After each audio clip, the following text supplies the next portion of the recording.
নমস্কাৰ মই কুলজিত আপোনালোকে চাইছে হেল্পিং এছাম আজিলৈ আহিছোঁ কেইটামান অতি গুৰুত্বপূৰ্ণ খবৰ যিকেইটা খবৰ আপোনালোকৰ বাবে অতিকৈ দৰকাৰী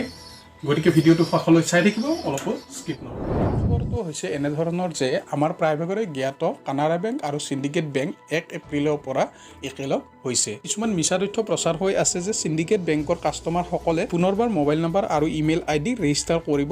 লাগিব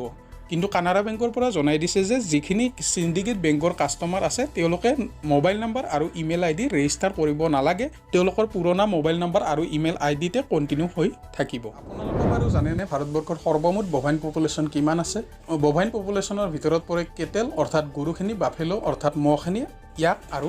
মিথুন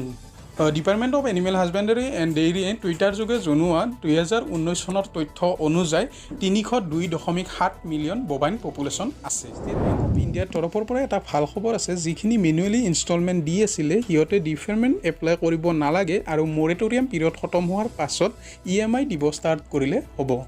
ষ্টেট বেংক অফ ইণ্ডিয়াই আন এটা টুইটাৰ পোষ্ট যোগে জনাইছে যে যিখিনি ব্যক্তিয়ে ডিফাৰমেণ্ট পিৰিয়ডত EMI দি থাকিব বিচাৰে তেওঁলোকে দি থাকিব পাৰিব আজি 9 এপ্ৰিল 2020 তথ্য অনুযায়ী সমগ্ৰ বিশ্বত কৰোনা ভাইৰাছত আক্ৰান্ত ব্যক্তিৰ সংখ্যা হৈছে 15,23,774 জন মৃতকৰ সংখ্যা হৈছে 88,942 জন আক্ৰান্ত ব্যক্তি আৰোগ্য হোৱাৰ সংখ্যা হৈছে 3,32,800 জন আৰু যোৱাকালিৰ তথ্য অনুযায়ী সমগ্ৰ বিশ্বত কৰোনা ভাইৰাছত আক্ৰান্ত ব্যক্তিৰ সংখ্যা আছিল 14,32,668 জন মৃতকৰ সংখ্যা আছিল 82,124 জন আক্ৰান্ত ব্যক্তি আৰোগ্য হোৱাৰ সংখ্যা আছিল 3,02,324 জন এইখন হৈছে আজি 9 এপ্ৰিল 2020 কৰোনা ভাইৰাছৰ আপডেট লিষ্ট শীৰ্ষস্থানত আছে USA 2 নম্বৰত আছে স্পেইন 3 নম্বৰত আছে ইটালী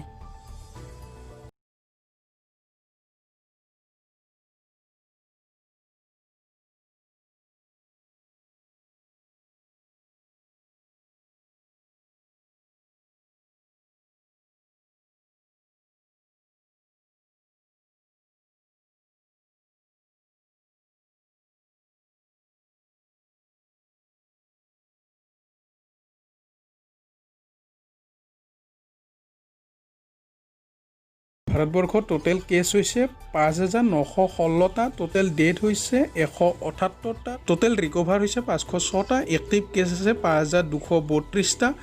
টোটেল টেষ্ট কৰা হৈছে 1,67,235টা গতিকে আজি এইকেইটা গুৰুত্বপূৰ্ণ খবৰৰ সৈতে সকলোকে ধন্যবাদ জনাই ভিডিঅ'টো ইমানতে সামৰণি মাৰিলোঁ আৰু নেক্সট ভিডিঅ' পাবৰ বাবে চেনেলটোৰ লগত সংযোগ হৈ থাকে যেন ধন্যবাদ